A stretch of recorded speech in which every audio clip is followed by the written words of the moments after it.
and good morning to Honorable Chief Guest, Professor Ashita Bandelu ma'am, on behalf of SSB College of Education and MIT College of Education, Pune.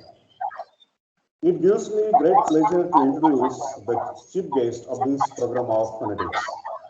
And we are really honored this morning by the presence of the Honorable Chief Guest, Professor Ashita Bandelu, who is Assistant Professor in English in Department of English, Ahmednagar College, Ahmednagar. And it's my duty to welcome her on behalf of everyone. And we have to focus on her educational career. She is working as an assistant teacher at as well as PG teacher in Department of English, Ahmednagar College, Ahmednagar. She did her MA in English and she also has qualified BA and SET in English language. Honorable guest has 17 years of teaching experiences and she teaches at undergraduate level and PG classes. She also teaches to the faculties like arts, science and commerce, computer science, business administration and hotel management. She also very much interested in teaching of fiction, business communication, personality development, writing skill, and very much interested in linguistics. As far as her educational career is concerned, she is also contributed a lot in the field of publication. She has translated the book Anubhutincha Spandan Rekha by artist Anuradha Thakur into English as Sketches of Rhythm of Experiences. She also has published research articles on minority concerns in Indian literature, and her research area was work on the thesis title Study of the Narrative Strategies and Archetypal Patterns in Selected Novels by Sarla Banbas, Esther David, Kamla Samsi, Suraya Khan, and she is very much engaged in other professional activities like she is the member of editorial board of the college for the last 11 years. And at present, she is the chief editor of college magazine. Is actually she has spent more than 70 years in teaching to student study at UG level and PG level. Dear participant, we really welcome Honorable Dr. Ashita Bandelu. Within few days, she would be a doctor. And I welcome you, ma'am, once again. Just I would like to say a quote here. A woman is the full circle. Within her is the power to create, nurture, and transform. And all these qualities you have, ma'am, within you. Thanks for accepting our invitation and thanks for joining this program as a chief guest. And I request once again to you to address my student teachers. Welcome you once again, ma'am. Thank you very much. Please, Thank you very much, sir. over to And you. it has been an honor for me that you have been an old acquaintance. We have been in touch like so many years through, and it was a very happy moment for me when you have remembered and you have asked me to, conduct this topic, this class. And I am also very thankful to you as an organizer and your college for giving me this opportunity to speak to your class related to this topic, which is a very interesting and very important topic for upcoming teachers of the next generation. So I hope I was audible. The speed and clarity, the flow of the speech was okay. Yes, ma'am. It's really there. Okay.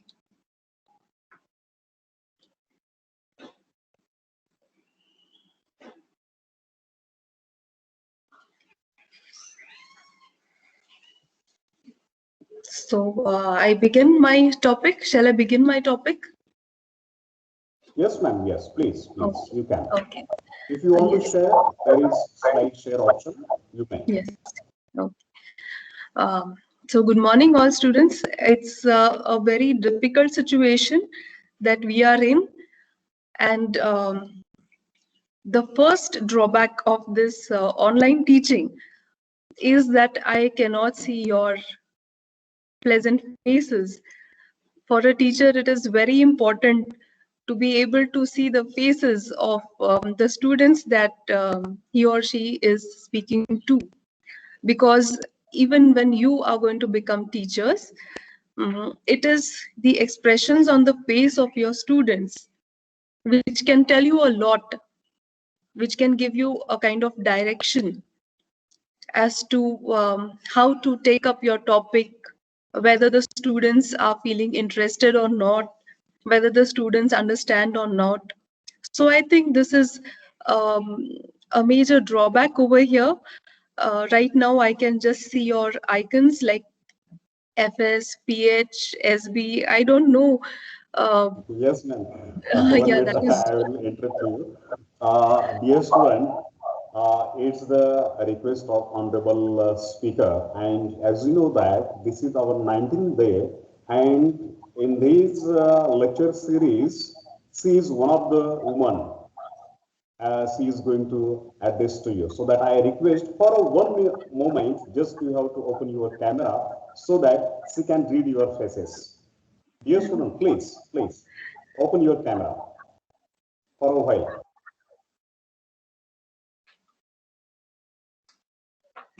Okay, I can understand some of you may not be prepared to, present yourself on camera. I do understand that, sir. So I just expressed my concern over here because, being able to see the faces was a very important part when we were doing our B.Ed. And all this time, it's like we have been reading students' faces and getting a feedback from them. That is the only kind of hurdle that we face during our online teaching. Okay, apart from that, I would just encourage the students to please engage in the chat in case you have any questions, in case I'm not audible at some point of time, or if there is something that you feel needs to be repeated, or you feel you have any comment about whatever I would be talking to you about.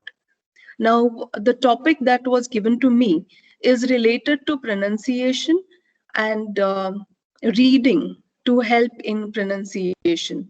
So you going to be the future teachers. It is a very important role for you, especially when you would be dealing with you would be you would be the facilitators for the students who want to learn English. Now the major challenge over here is that the teacher in the classroom would be the main source, the main resource for the students to get information related to the English language. So you would be the guides to them. They will not be able to watch or listen to other sources of the English language. There may be a few who would watch some videos in English. Maybe they read or listen to some videos which are made to help them in listening to English being read out or English being spoken. But in our context, in our social contexts, they may not be able to really glean an understanding from the ready videos that are made, that are uploaded. So that depends so much upon their teachers, because you would be knowing the social context of your students, you would be knowing their social background, and accordingly, you will monitor your own speed of speech in such a way that your students will be able to listen, and you all have learned the different skills that are involved in learning language. You have reading, writing, listening, speaking. And in order to speak well, you need to listen well. So for the students to be able to speak well, it is important that they listen to the pronunciations that are correct, that are appropriate. And we see that they rely wholly on the teachers. Even if you would, give them um, different links that are available on the internet, it is up to you to choose the correct links, the appropriate links that would help your particular students. Each class, each school is different. The requirements of the students that come to each school is different. So it depends on you as a teacher to analyze, to understand your students, and accordingly give them the input that is very important for them to listen, to learn their English, so that they will be able to speak English properly. Many times it is the drawback or the shortcoming on the part of the teachers that the students are mispronouncing, they are not reading well, or they are not pronouncing well. So first of all, the teachers themselves need to train themselves, need to practice a lot, because again, the teachers are a product of their teachers. So if we have had teachers who have not, worked on pronunciation, we have learned wrong pronunciations, which again we transfer to our students. Now this leads, when we have learned wrong pronunciations, it becomes a kind of hurdle when we listen to videos in English, or certain spoken aspects of English, we are not able to understand it because we ourselves pronounce it differently. And so we find it strange. We find that English difficult to understand.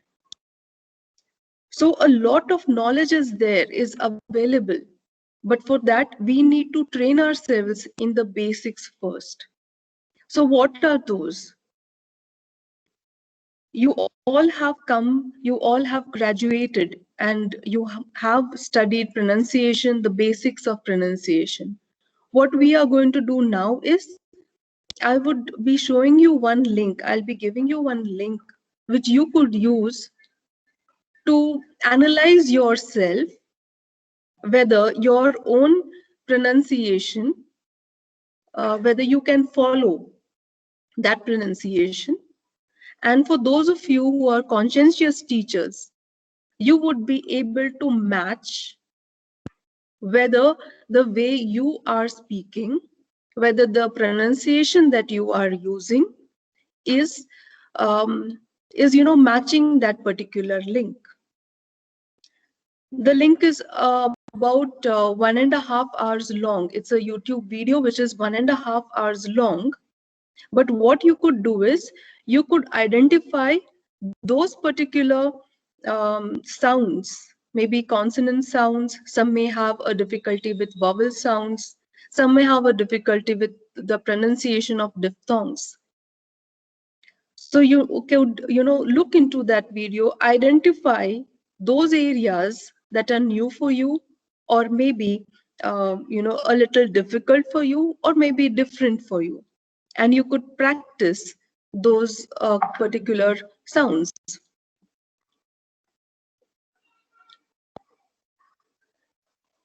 Then using that link, we are going to look at some excerpts from the 10th standard textbook that I have selected. I just chose the 10th standard textbook. You could change the level according to the class that you would be getting. You could take up a 7th standard textbook for practice. for now, for this session, I just chose some excerpts from the 10th standard book for Marathi medium students. I was given 3 topics: poetry, prose, and conversation. And we would be looking into the different aspects that enter into pronunciation. So pronunciation is not only about the consonant and vowel sounds. It teams up with other aspects like stress, tone, the selection of the tone group, the selection of the tone, the shift in the stress, the rhythm of the language, all those things, all these prosodies that are called, is also an important part of pronunciation. Because when you are forming the words, at that time you also have to think about which syllable is to be stressed, which syllable or which word in that sentence is to be stressed. Depending on the rhythm of the sentence, you choose which word has to be given a weak form, which word has to be given a strong form. Depending on the conversation, depending on the context, again, you would decide about the tone that is to be used. And therefore, all these aspects would be considered when you are reading out for the student. So poetry, prose, the conversations given in the textbook, all these are items, like these are different kinds of excuses given to you to talk to your students, to expose them to good pronunciation. The way in which poetry is written, you have different aspects like rhythms, you have rhyming words, you have well chosen patterns in the poem, which would give your students a kind of rhythm practice. This rhythm practice could be further enhanced to improve the rhythm of the spoken language. I have just, selected these images. I would put it up on the screen, and then we would, read it out, and we would discuss certain aspects accordingly.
This is a poem which I have selected. This is the first poem.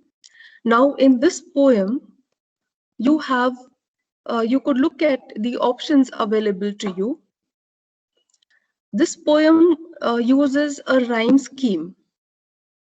So you have words like in the first stanza, you have, I'll just read out the first stanza. Each day brings new beginnings, decisions I must make. I am the only one to choose the road that I will take. So as a teacher, when you read out this poem to your students, you can look at what opportunities you have to bring out pronunciation practice for your students. You can look at the rhyming words over here. You have the words like make and take. These rhyming words would work like minimal pairs. You would remember minimal pairs that you have studied in your phonetics section. So these minimal pairs, they help you to practice pronunciation where the differences in the words selected is brought out. So you could use the poems that have this kind of a rhyme scheme to help your students practice these kind of minimal pairs. Each day brings new beginnings, decisions I must make. I am the only one to choose the road that I will take. Now, the other aspect of this poem, it has a similar syllable count. You would have classic poems like sonnet, which also has a repetitive syllable count. So what you could do is, you could bring out this aspect of syllable count by asking your students, or even when you are reading it, you could read this by giving it a kind of rhythm, saying each syllable with a kind of rhythm. Each day brings new beginnings, decisions I must make. I am the only one to choose the road that I will take. I am the only one to choose the road that I will take. So here you have a syllable count.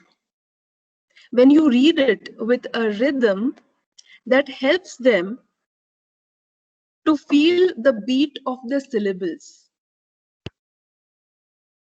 then you could again ask them which are the important lines in the stanza, which are the important words, and ask them to notice that every word is not stressed. So as you read, you say, I am the only one to choose. By saying it like this, you are identifying, as a teacher, you are identifying the important words, and you slur over the unimportant words. So you have content words which are important and you stress on them. And then you have the words which are important only from the grammatical point of view. And those are the words that you slur over. You do not stress those words. By doing this, stress, de-stress, or unstressed syllables,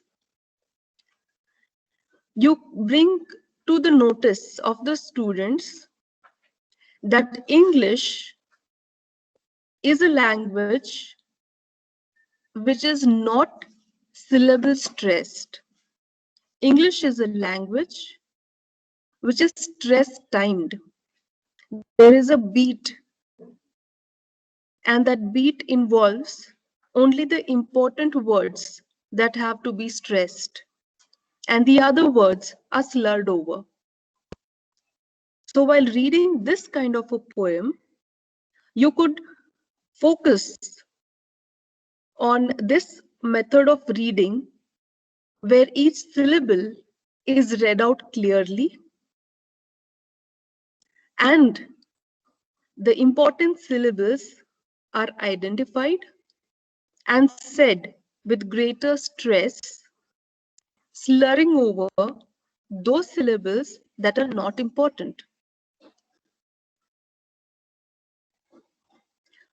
We can look at the second stanza.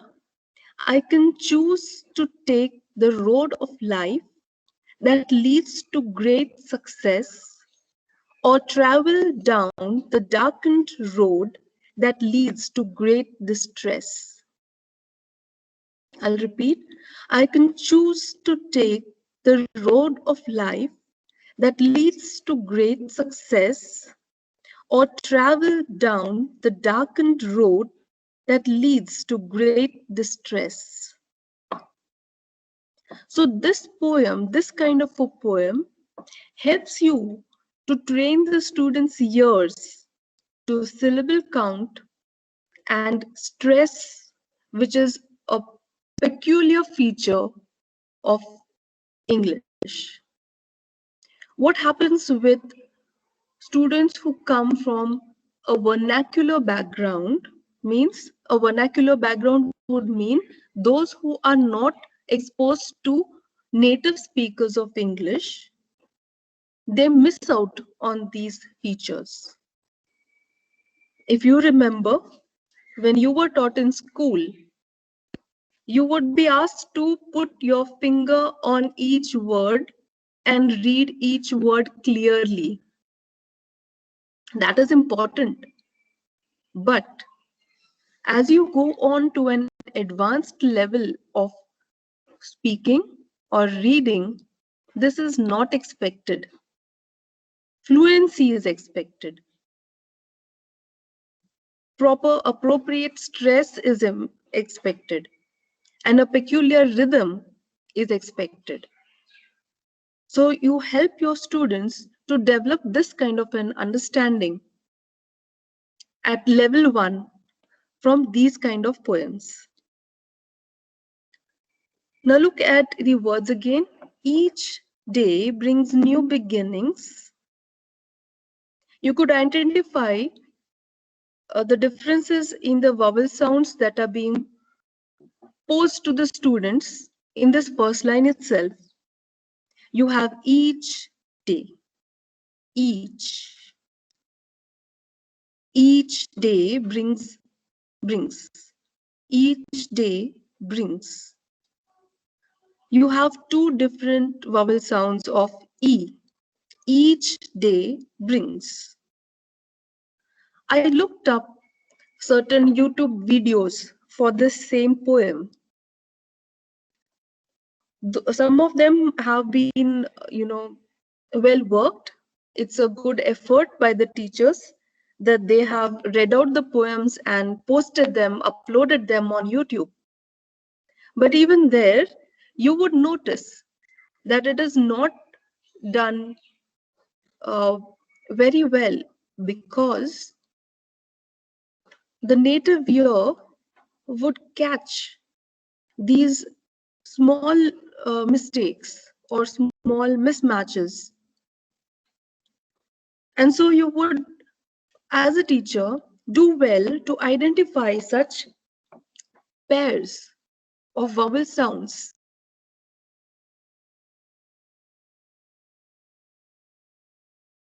Each day is a long E, brings is a short E. Each day brings new beginnings. Beginnings. Look at the E sounds here, the vowel sounds of E. Decisions I must make. I am the only one to choose the road that I will take.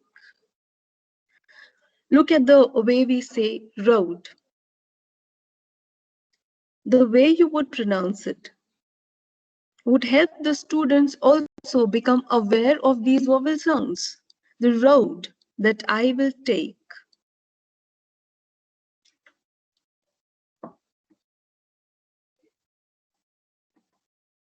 Look at these consonant sounds. I'm sure you have done this during your undergraduate sessions. You could identify the problem areas for your students. For me, I have identified some areas like the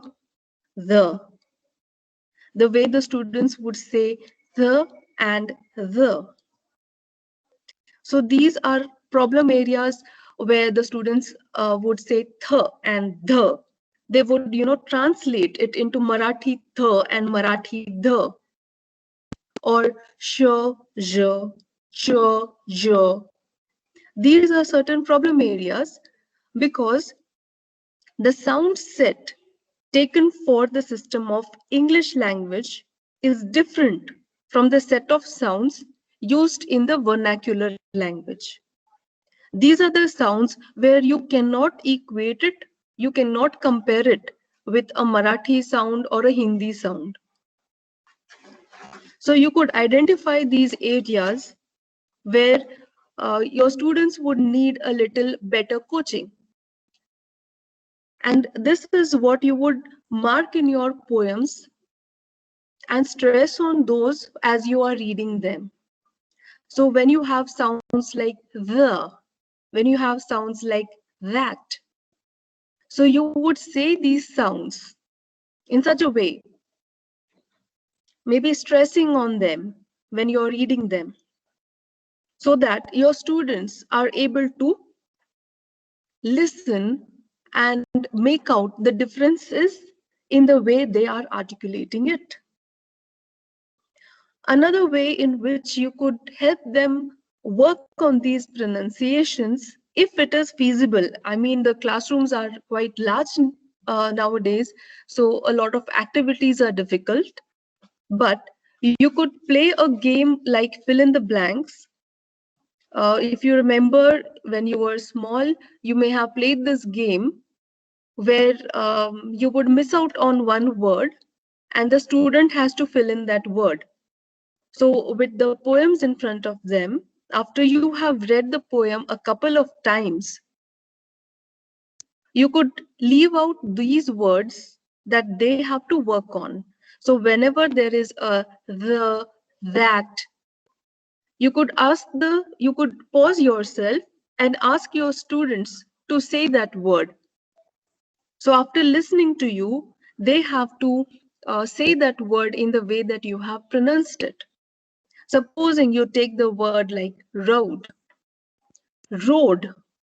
Road is Indian English. Road is the diphthong you're supposed to use. Once the student gets used to listening to it or saying it in that way, it will not be difficult to understand native speech, or other it would help the student to gain more knowledge from other resources of English. So you could read the poem and leave out these particular words so that the student would recite it in your place. So it gives the teacher a chance to listen to how their students are saying it. Have they noticed the difference? Like you have that Hindi song where there's this song saying "Shor nahi baba, sor, sor nahi baba, shores." That's the song, an old song. So in that case, you're doing the same thing. You are reading out that stanza. You point out to the student the way a particular word has to be pronounced differently. You leave out the blank for the student the next time you read it. And you could listen whether the student has improved or adjusted his or her pronunciation. Now, if you look at this list, this is a list that every teacher of English should be very, very conversant with. These are the set of sounds of English, and you should not be using any other sound apart from these sounds. You have these diphthongs which become a problem issue with many advanced learners, like the one I told you just now, road, road, and road. Similarly, you would have make, take, late, which is there in the first stanza itself. So you could look at these diphthongs, identify those words in the poem, and use your reading of the poem first to make the student aware of the syllable count. Second, reading it in a way in which their ears are attuned to the rhythm by stressing and unstressing selected syllables. And the third one, making them aware of different pronunciations or different ways of pronunciation in particular problem words. Now this is the link that I wanted to share with you. I'll just show you how this link is, what it is about. Maybe your teachers have already shown it to you. I do not know. So I would just click on this and let you have a look at this link.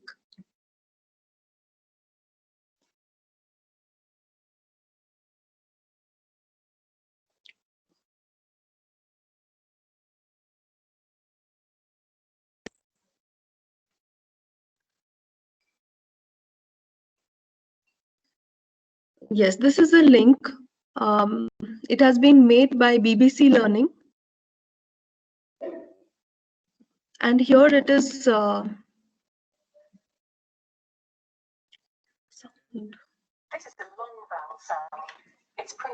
Excuse me, ma'am. Second Yes. slide is running. Pardon? Second slide is running. Second slide is running. You cannot see this video. Yes, ma'am. Ma'am, actually the slide is not visible personally. Okay. Sir, what should I do here? Actually, ma'am, just if it is hyperlinked, then it could be played very well. But doesn't matter. Just share the link in the group so that we will watch it later. No problem. Okay. Or I actually wanted anybody to knows, Gayatri, if you know very well about these things, then guide to Ashita ma'am, please. If someone knows about these technical tips,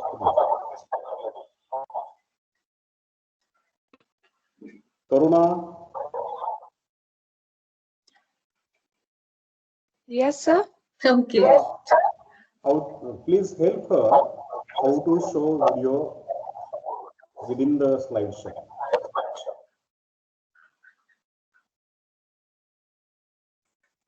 Yes, ma'am. Please start see- the slideshow from first slide.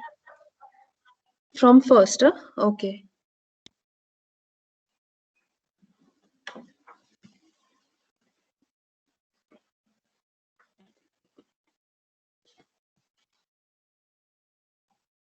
Sometimes it doesn't move, so you have to click twice on one slide so that it can be visible. Okay. You are seeing this, right? This one. This is the first one that I can see on my screen. The second list of consonants and vowel sounds, and this is the video. This is the link, the YouTube link that you're.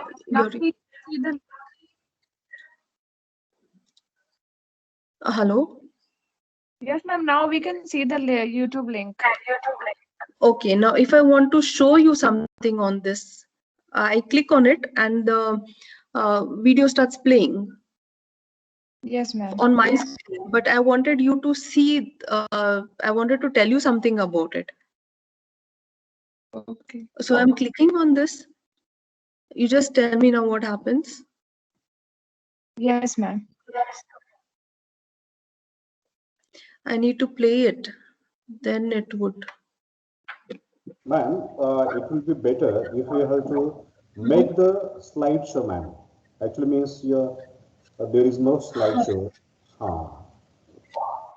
Slideshow. If there is slideshow, then it will be visible or size of the slide will be enlarged. Acha. Yes. From the beginning, you can start slideshow from the beginning.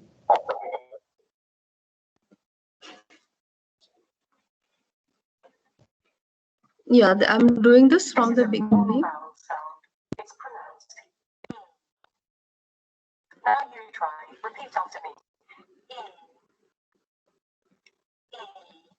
No, it's gone. Now here are some words which have this Ma'am, if you don't mind, can I?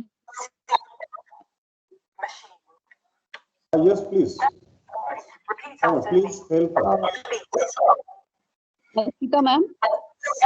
Yeah, just a second. I'll just stop all this that is going on. Yeah. Sure, ma'am.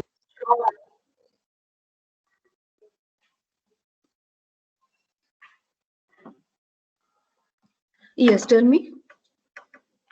Ma'am, yesterday only I learned about share. you are sharing it from your desktop, laptop, right? Yes. So what I learned yesterday, I can tell you, is you have shared your desktop, right? Mm-hmm. So what you Yes. can do is you can copy this link, and on your desktop again, you can click on the Chrome or whatever browser you have, and then Sorry, your voice is cracking in between actually. is it clear now? Yes. Ma'am, since you are sharing your desktop, Mm-hmm. what you can do is you can copy the link, this YouTube link, and what you can do is you can just paste it in the Chrome or whatever browser you have on your desktop. Then it will. Mm-hmm. Okay. Okay. Okay. Thank you. I'll just try that. Or else I'll just tell you how you could note it, have a mental note of it, so that. Sure, ma'am.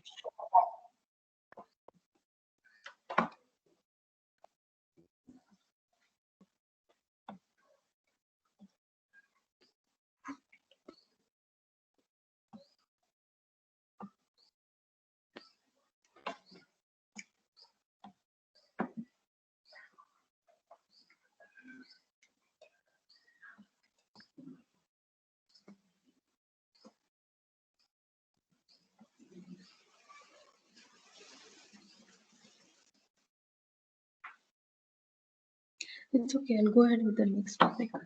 Let it wait. Yes, ma'am.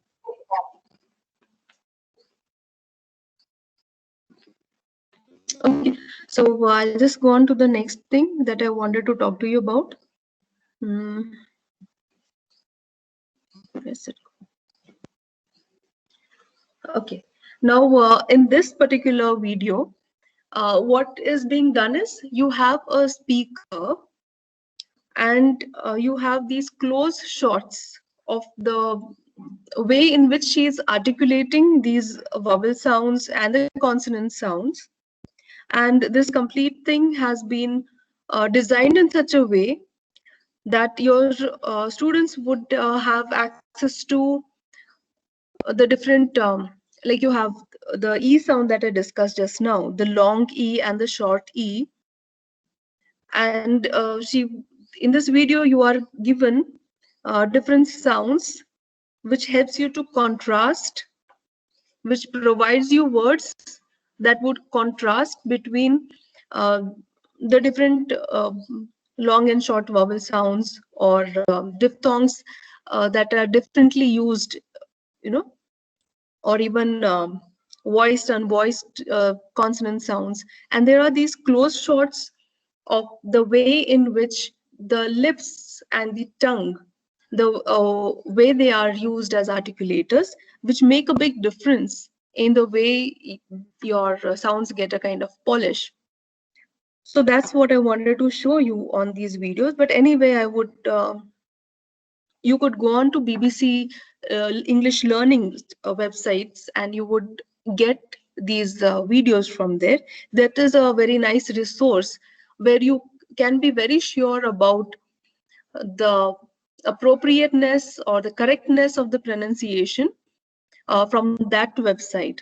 And it also provides you with a lot of clarity. It gives you these phonetic symbols which could be used to practice and help your students also to practice those combinations, those different pairs for improving on their pronunciation. The next part Excuse is, me, ma'am. Excuse me, yes, ma'am. Will you please repeat the name of the site so that we can BBC note it Learning. down?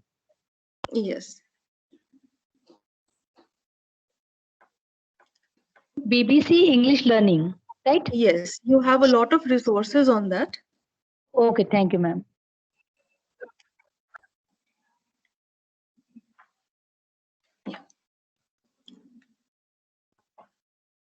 So after this aspect on improving pronunciation, after taking the example of a poem which was based, which has, rhyming words or which has syllable patterns, where you can help your students to develop the feel of the rhythm of the language. There is another poem that I found in the textbook. Now, this one does not have rhyming words. This one has to be read differently. And this particular poem could, be a good resource for your students to learn different aspects of the language. So you have, because this is a translation, it has been noted in the textbook that it's a translation. So there is a slight difference in the kind of flow of the language that is eminent in any kind of translation.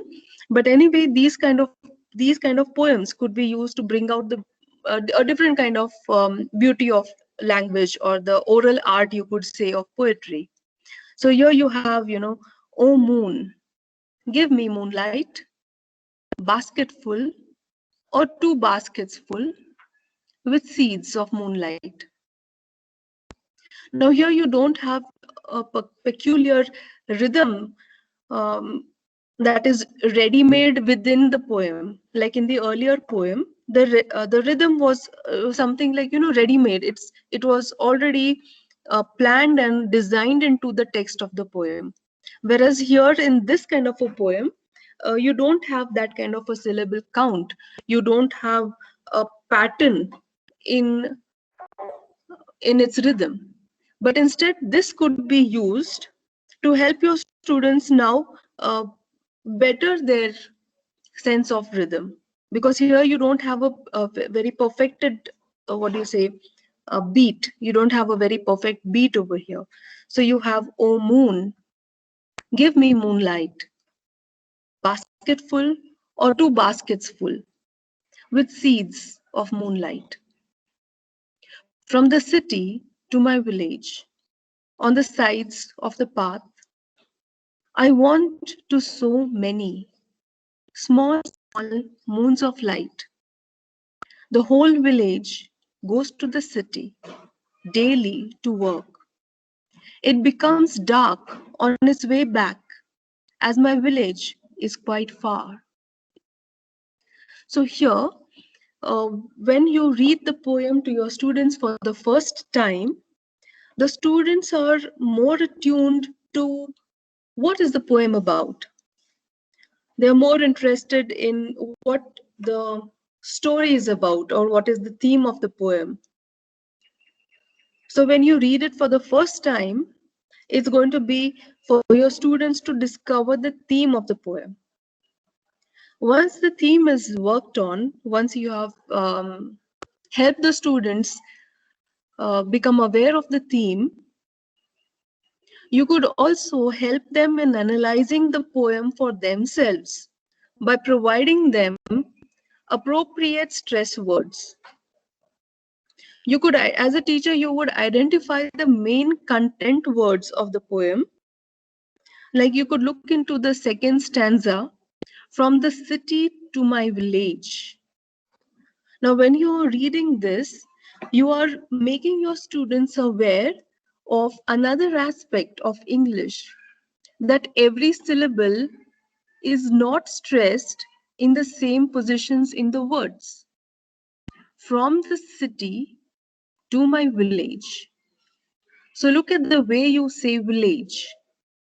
Village, village. So you could identify these words and help them to understand the different positions of stressed syllables in English. From the city to my village, village. City, city also has two syllables, but you stress on the first syllable. Village, village has two syllables, you stress the second syllable. From the city, city to my village. So when you are reading out this poem, you could ask your students to mark the syllables. That's what I would do with my students sometimes. helping them to become aware of the syllable count is 1. So they could, underline the syllables as we read them. They could identify the syllables, and then they could mark the stressed syllables as we read them. You could identify the words in this kind of poem where the words have been weakened, the stress has been weakened, or the pronunciation has been weakened. So you have a word like from,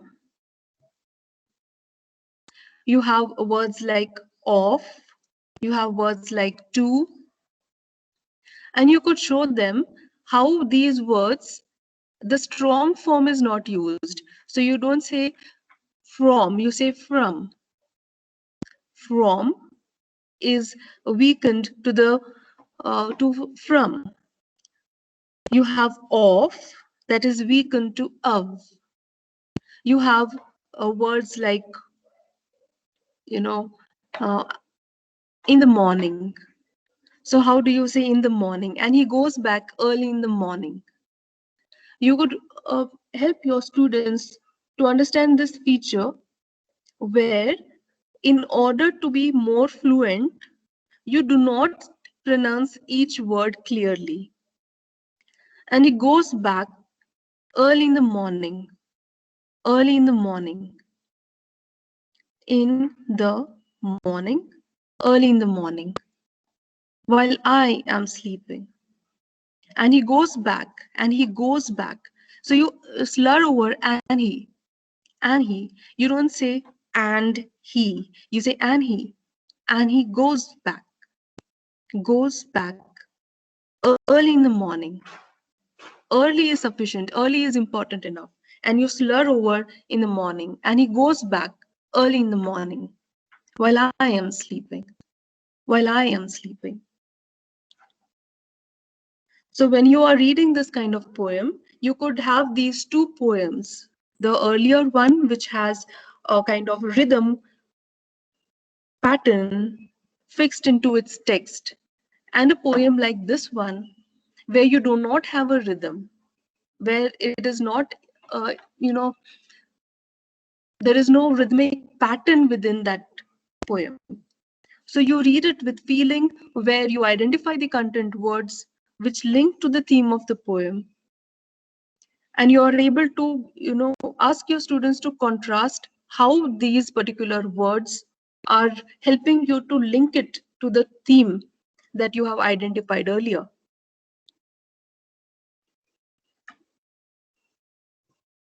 You could bring in discussions about weak forms and strong forms, and you could also bring in discussions about the tone groups. Oh moon, give me moonlight, basketful or 2 baskets full with seeds of moonlight. So here you have identified tone groups. You could introduce your students to the concept of tone groups over here, where a particular tone group is about a particular idea, a particular thought. And so you pause when there is a tone group. Oh moon, give me moonlight, basketful or 2 baskets full with seeds of moonlight, with seeds of moonlight. So these kind of poems would help you to, for your students to identify tone groups, content words, which you link to discussions of the theme.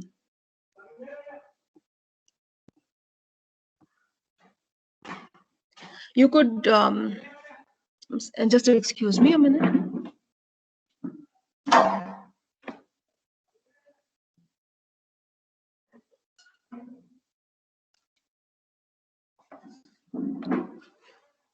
So these are exercises which I'm sure you would have done in your earlier graduation days, where you have stress shift when your function words, the function of those particular words changes. So you have desert, dessert, desert as a noun or an adjective, and dessert as a verb.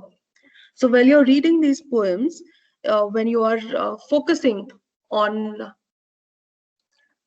the stressed and unstressed words, you could do well to identify those words in the poem. Now the other benefit of poems, which is short and it provides you with a lot of focus. The same is not possible in while reading prose or while reading conversations.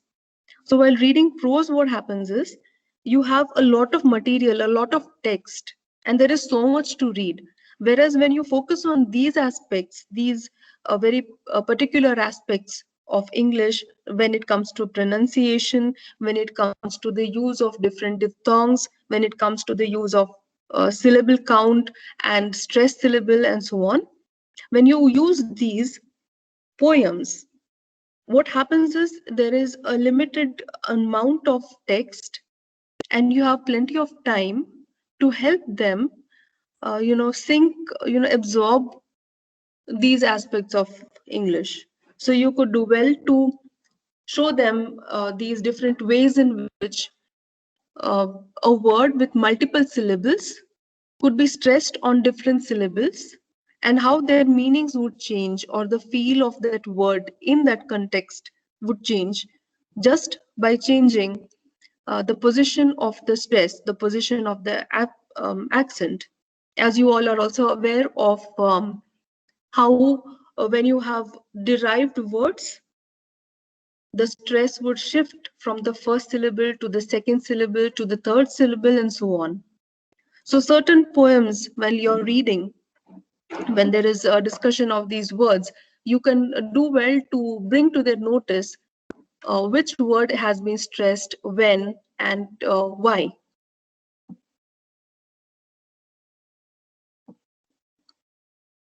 This is the weak and strong forms that I was telling you about. And this is another, I don't want to play this now. Maybe I would just share these things with Sir later on, and he may share it with whatever group you're connected with.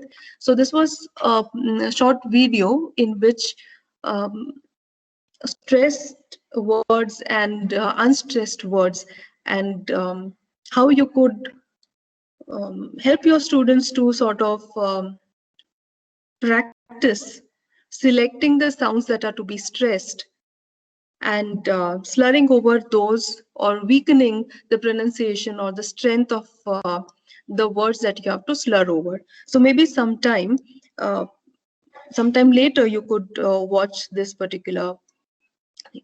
Now this is about reading prose. Now this is a lesson that I selected, His First Flight. Now while reading prose, you would be using this to help your students in connected speech features. Connected speech features would include fluency on one hand. So like earlier, I just told you, when we are very little, our teachers would ask us to pronounce each and every word clearly, place our finger on every word and read it, each word clearly. Whereas later on at an advanced stage of English, they are not supposed to be speaking each and every word that clearly. Prose reading would help you in helping your students with this aspect of English language, which is not available in other vernacular languages. You could look at the different features of connected speech. I hope you would be remembering how these different consonant sounds, they gel together, how the different vowel sounds, they gel together and give you different aspects, different kinds of features of connected speech. You have a different, what do you say, like you have aspects of palatalization, where your tongue would move in a different way just because of the sound that follows it. You have different pronunciations for the word the. So you have the and the. When the is followed by a consonant sound, you have a different pronunciation. When the is followed by a vowel sound, you have a different pronunciation. So while reading this prose, you would do well to talk to your students about identifying the tone groups. So I've just taken some images here. First one is your grammatical considerations. You could read and make your students aware of the tone group, the grammatical considerations involved in those long sentences. So while reading prose, you are dividing that prose passage into tone groups. Make your students aware about the three considerations. One is grammatical considerations, depending on the clauses and the phrases.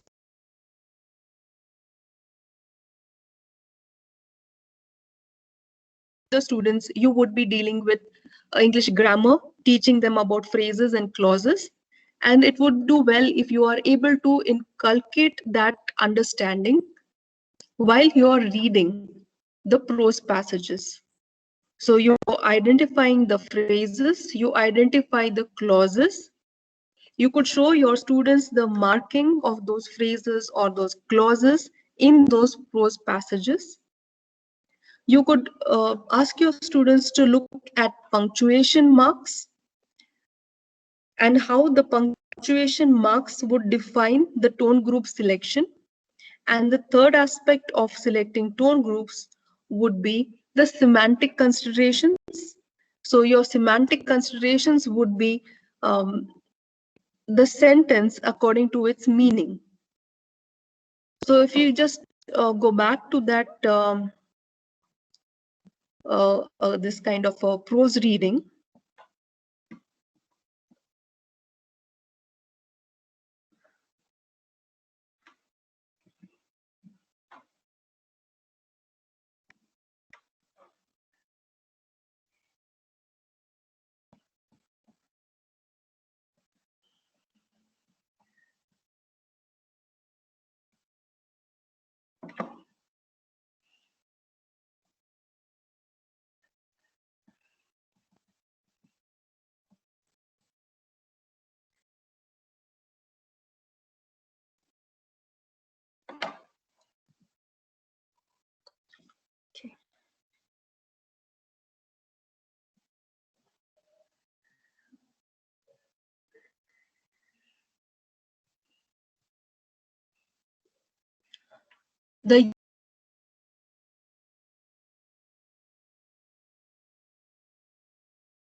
the considerations that you have.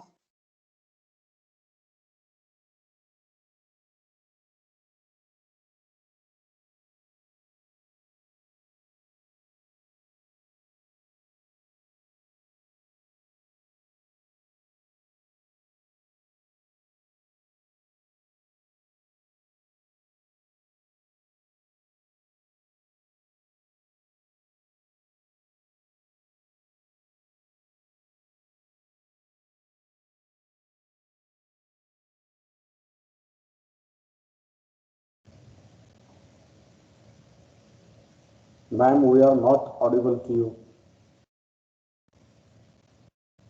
Ma'am, you are not audible to us. I think she is rejoining. I think so. Please, dear student, please wait for a while. Sure, sir. Hello. Yes, ma'am. Yeah, I got disconnected or what?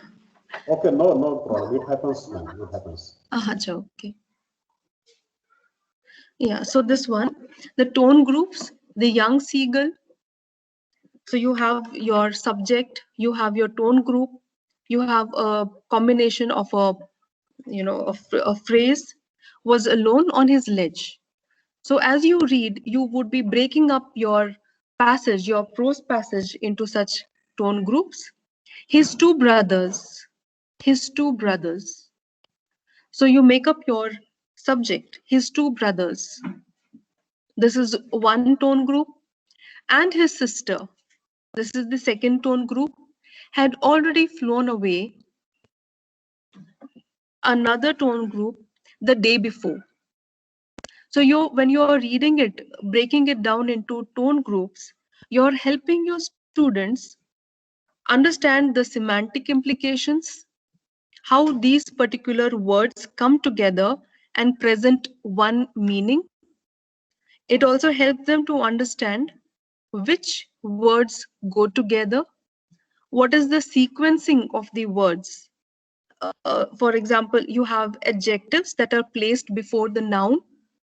Where do the determiners place themselves? Where do you have the auxiliary verbs and so on?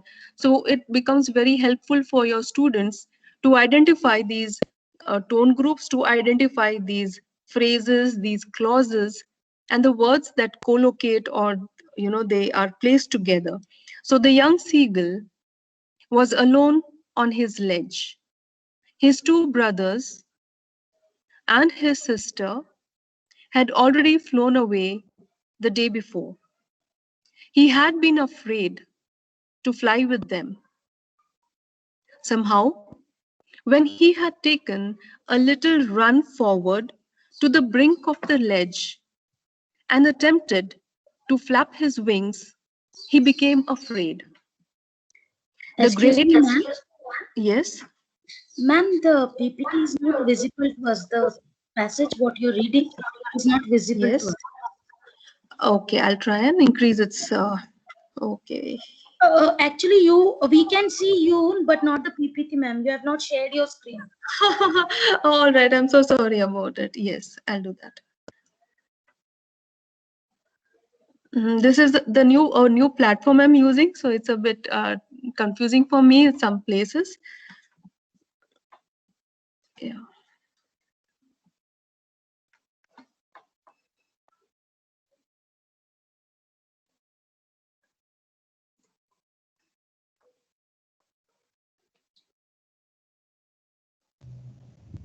At the right corner, ma'am, at the right corner of your PC, there is arrow at upward direction.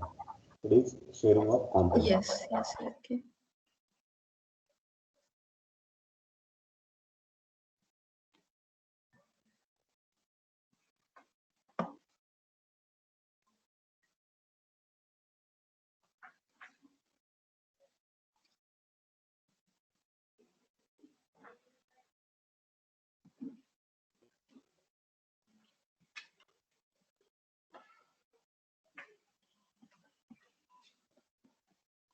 Are you able to see it now? Did I do it correctly?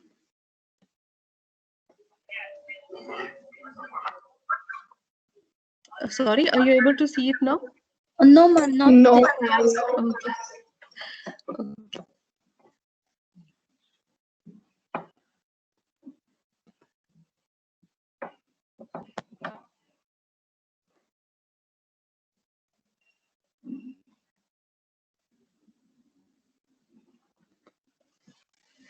Okay, now? Yes, ma'am. Yes. Okay. Yes, ma'am. So, okay. So this was the passage that I had selected, this prose passage, and the features of connected speech that you could stress on while you're dealing with your students when you're, giving them this exercise. So as you are reading, you would be dividing this passage into tone groups. And you all are aware about tone groups. The three considerations. One is the grammatical consideration, second is the punctuation, and the third is the semantic consideration. So which groups come together to render a particular meaning? Like in this one, you have the young seagull. So the young and seagull. these three words come together and present a picture that gives the listener or the reader a particular meaning, that there's a seagull, this seagull is young, and there is a particular seagull, and that's why you have the young seagull. The young seagull. You take a pause when you're reading it. You identify this as one tone group. Was alone. The young seagull was alone on his ledge. So you are having these prepositional phrases, the verb phrases, the noun phrases, which you have already studied. You have studied it at an advanced level, and you are presenting your information, your knowledge about these phrases and clauses to your students by way of reading it with appropriate pauses when you cover a tone group. So you have the young seagull was alone on his ledge. His two brothers and his sister had already flown away the day before. He had been afraid to fly with them. Somehow, when he had taken a little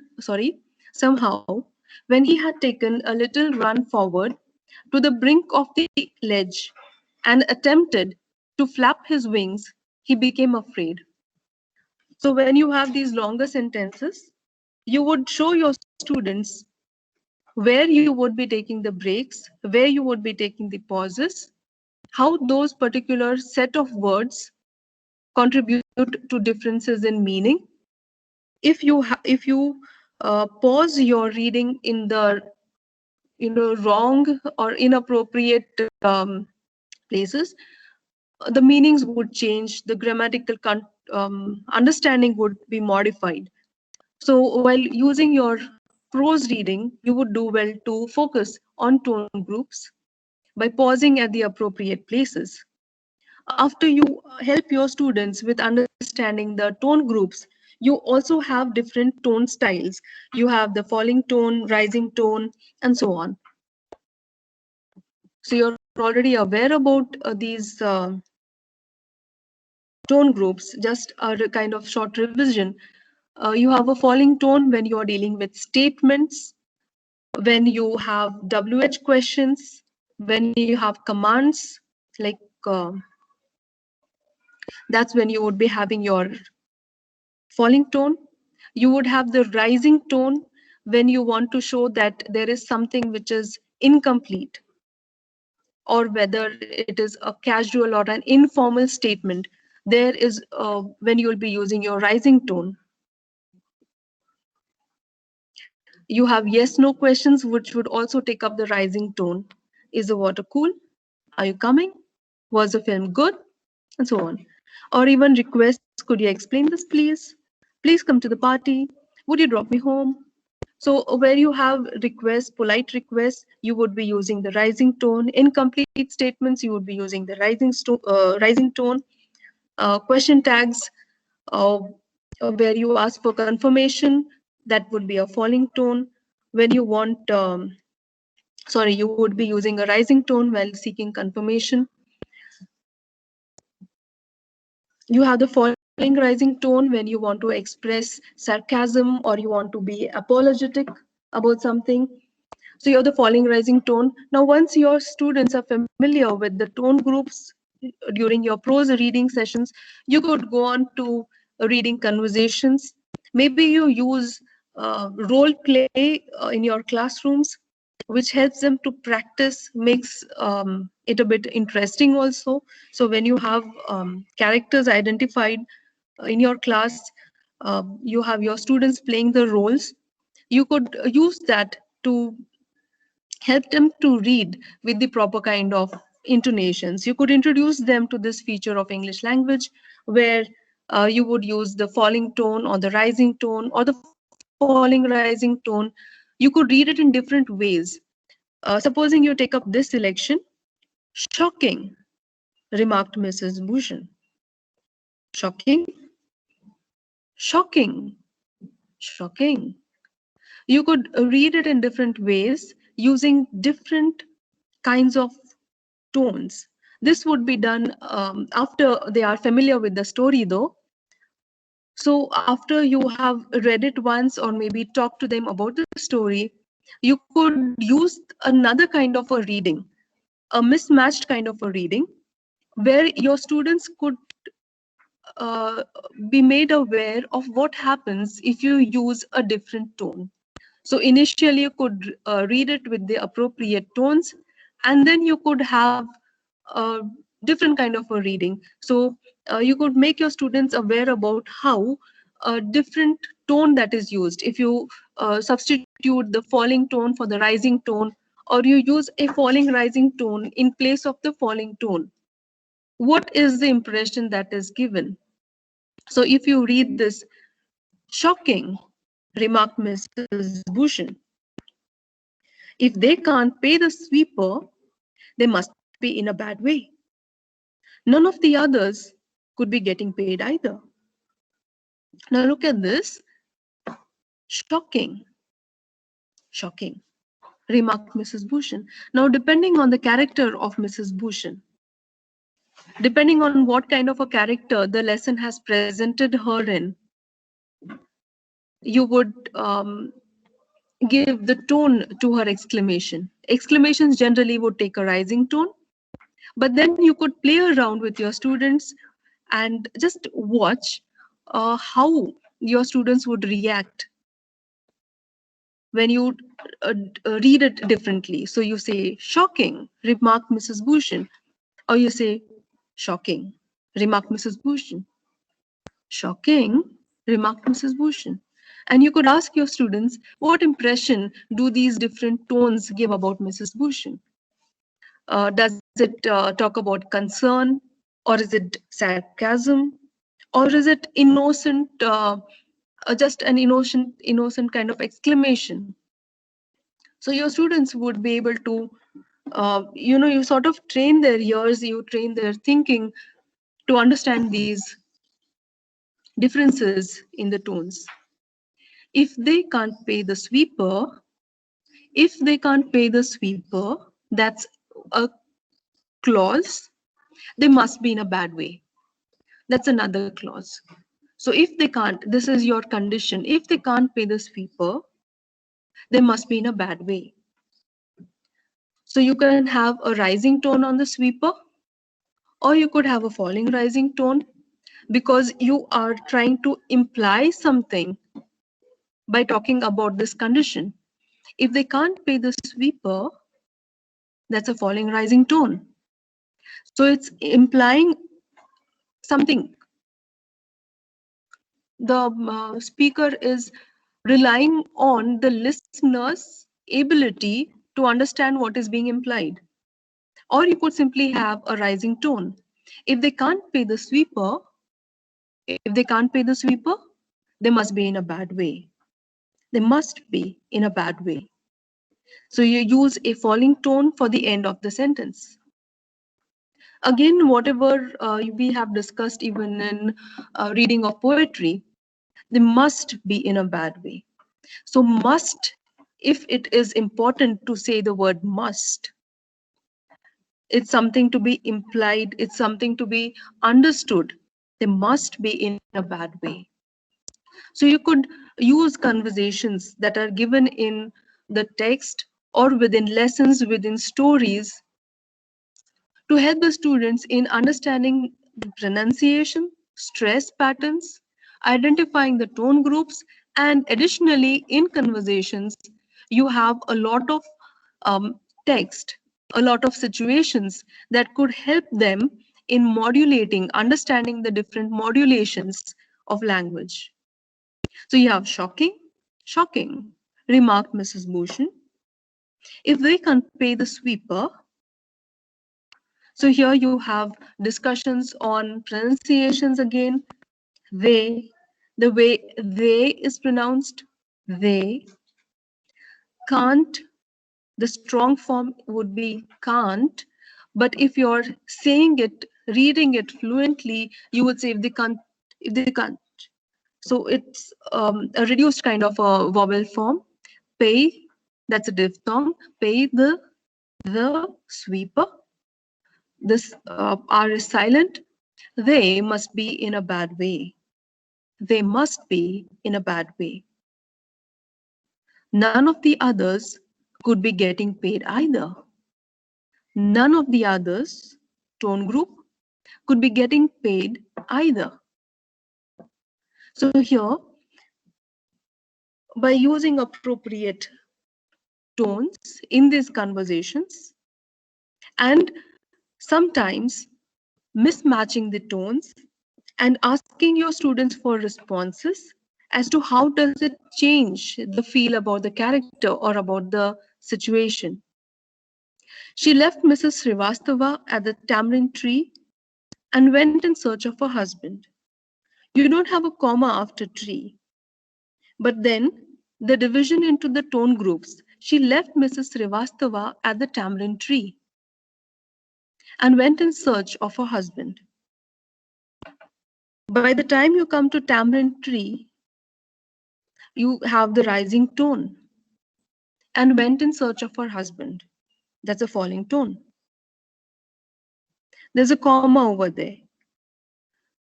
She left Mrs. Srivastava at the tamarind tree and went in search of her husband, who was sitting in front of Kamal Kishore's photography shop, talking with the owner. Now, this is a long sentence. You break it up into tone groups. You have commas at in search of her husband, photography shop, talking with the owner. So you have a falling tone to show the end of the sentence. You have rising tones wherever there are commas, and you may need to place additional rising tones, sorting out the tone groups, where every place maybe you would have a rising tone, either a rising tone or a falling rising tone, and then you end it with a falling tone. After you read it in the appropriate way with the necessary tones, you could read it once more with a mismatch and ask your students what kind of a feel it gives. So instead of having a rising tone at the commas, you could ask your students, how does it feel when you read it out? She left Mrs. Srivastava at the tamarind tree and went in search of her husband, who was sitting in front of Kamal Kishore's photography shop, talking with the owner. Or she left Mrs. Srivastava at the tamarind tree and went in search of her husband. She left Mrs. Srivastava at the tamarind tree and went in search of her husband. Husband. So when you place the falling tone at husband, it gives a sense of completeness. When you say tree, it's a kind of anticipation for something different that is to happen. So you could play around with reading different ways of reading conversations and dialogues that are given to you. So there you are, cried Mrs. Bhushan. So there you are. You could help your students identify the main word here in this utterance. So there you are. So there you are. So there you are, cried Mrs. Bhushan. Look at these different ways. Which is the appropriate way? So there you are. So here you have the context that she was looking for her husband, who was sitting in the photography shop. And so the importance would be placed on the word there you are. So there you are. So there you are. You could help your students identify that you have stressed on the word there because in the given context, there is the important word. But what would happen if you would shift the nucleus of your tone group to so there you are? So there you are, or so there you are. What happens? What are the different kinds of meanings that are generated? I've been looking for you for almost an hour. Where did you disappear? Where did you disappear? Where did you disappear? Where did you disappear? Where did you disappear? You could read it appropriately once, and then you could play around again with sentence stress, which words should be stressed, which tones should be used, what would happen if you would have different tone groups. So when you have such kind of sections in your lessons where you have conversations, you could experiment with these different ways of reading it, which would involve pronunciation, fluency, all these different procedures involved in the spoken aspect of the language. You could use them as exercises that challenge the students a bit and make them actively involved in using different tone groups, different tones, and coming out with the differences in meanings that are generated by their own experiments. So I think this was the time given for me. So should I stop here, sir? Yes, ma'am. Yes, ma'am. You can interact with students. They have the problems, and definitely Yes. they will ask you. Okay. You may stop your screen, ma'am. Yes.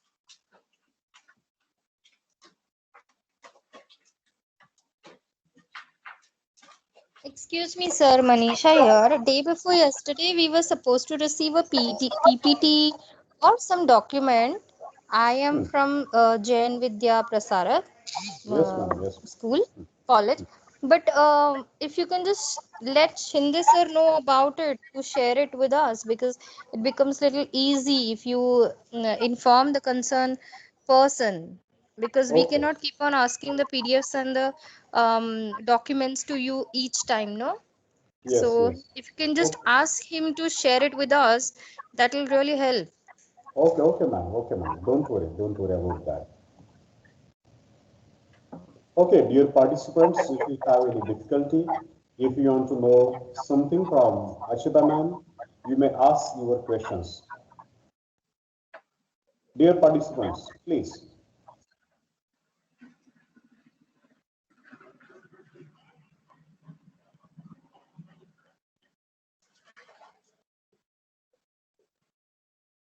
So may I know your name, please? Hello, ma'am. I will call you later. Yes. Okay. Yes. Dear participants, this is question answer session. Please ask your questions.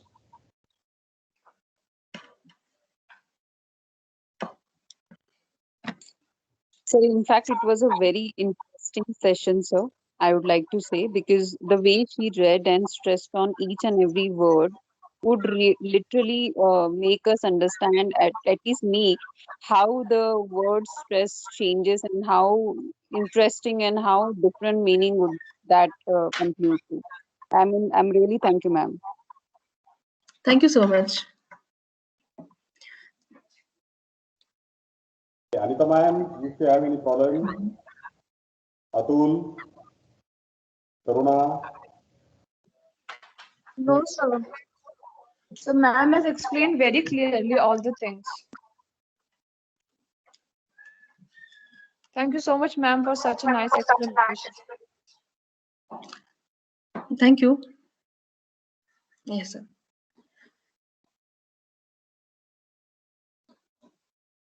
okay.